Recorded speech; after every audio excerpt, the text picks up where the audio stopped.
What's a modern trend you think people will regret in 10 years? Buccal fat removal. First thing that came to my mind too, mostly because it is irreversible.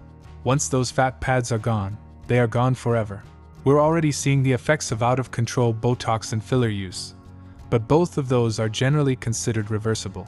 Perhaps not 100%, but significant improvements can be made if something has gone wrong. Buccal fat removal ages people so significantly, at least to me, and it's all people in their 20s and 30s getting it done. As they age, they will kick themselves for removing fat, as without that fat they are going to see deep lines and wrinkles much sooner and much more pronounced. No amount of filler or other surgical procedures will be able to replace the fat they had removed, and I worry they'll all end up looking sick from their face being artificially gaunt, or freakish from whatever attempts may be made to try to restore the appearance of buccal fat. It's already happening in the sense that some celebrities or media figures do buccal fat removal, and then regret it in a few years as they age and end up getting fillers, and get so much filler then they look like the 50-year-old burger-cheeked cat-faced lady who did too much plastic surgery. Look, except in the past, that lady looks like that from 30 years of plastic surgery gradually building up. Now some 28-year-old gets buccal fat removed, looks 40 years old a few years later, and starts pumping in the burger cheeks. It's literally a speed run. People won't look like those burger-cheeked old ladies anymore because plastic surgery got better over the past 20 years. Isn't true if you make rash decisions about plastic surgery, I'm guessing.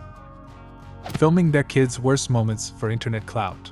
They'll resurface and the kids will be bullied relentlessly. Even just putting their kids on the internet, to be honest. Name, date of birth, location, pictures, it's crazy to me. 1 or 2 photos is fine, but the oversharing to adults you don't know is wildly inappropriate. The kids can't consent. They should be able to choose for themselves when they become teenagers. Putting their whole lives on the internet. People were saying this 10 years ago. And I do regret everything I put on there 10 years ago. I actually regret deleting all my old social media accounts like MySpace and Facebook before at least downloading all my photos to a hard drive. I feel like I lost so many memories that'd be fun to look back on. Giving their children unfettered access to technology. I'm a teacher and I already regret parents giving their children unfettered access to technology. My mother is a retired teacher. I recall her saying that while she loved teaching, it got to the point by the end that she had a hard time recommending it as a profession anymore.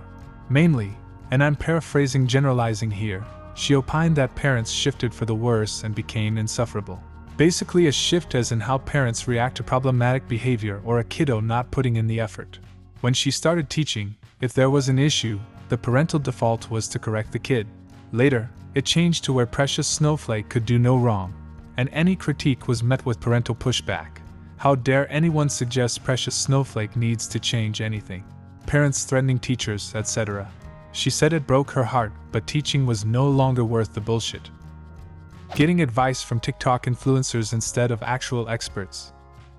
I've had the hardest time convincing my teen daughter that TikTok is not a good source for reliable information. Yet another bizarre parallel between Zoomers and Boomers. Boomers believed people like Dr. Oz, Zoomers believe random TikTokers. Anti-intellectualism. One thing I always remember is someone saying once, "Science is a scam, period.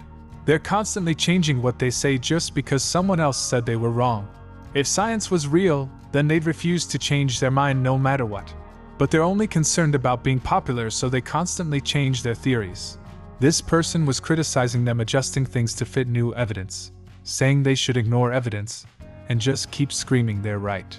I remember being terrified at the number of people who were saying that dude was exactly right. Letting go of their privacy. We're not letting go. It's being torn from us. I did quite a bit of research on this a few years back. I was looking into starting a business focused on online privacy protection. Ultimately, I concluded that it is already 10 to 15 years too late. Unless you go full Kaczynski and disconnect completely, it's absolutely impossible to live, work, and participate in the modern world while protecting your privacy in any meaningful way. Relying on AI to get through school, they will end up spending hundreds of thousands of dollars for a diploma. But in the end they will realize that they don't really know much. As a college instructor, I really fear for the future. Everyone's using AI, and they aren't learning a damn thing. At least back in the day you had to work hard to cheat. But now it's a Control+C Control+V job for everything.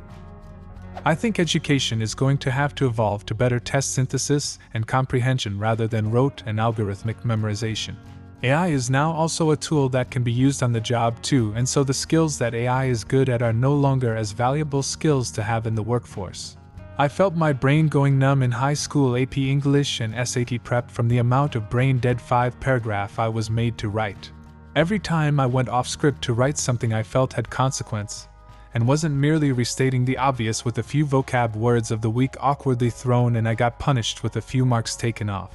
I find it hilarious that these exercises I found pointless are now exactly what AI is good at, and has made redundant and difficult to test.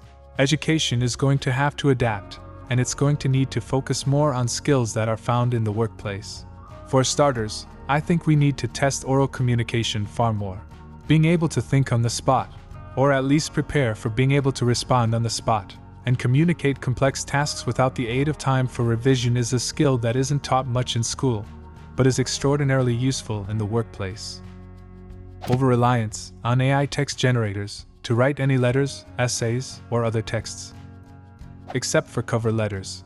That shit has streamlined my job search efforts. I'm able to apply to many more jobs per day than when I was writing them manually. Cover letters are cancer. Such a stupid and outdated concept for job searching. My resume should speak for itself.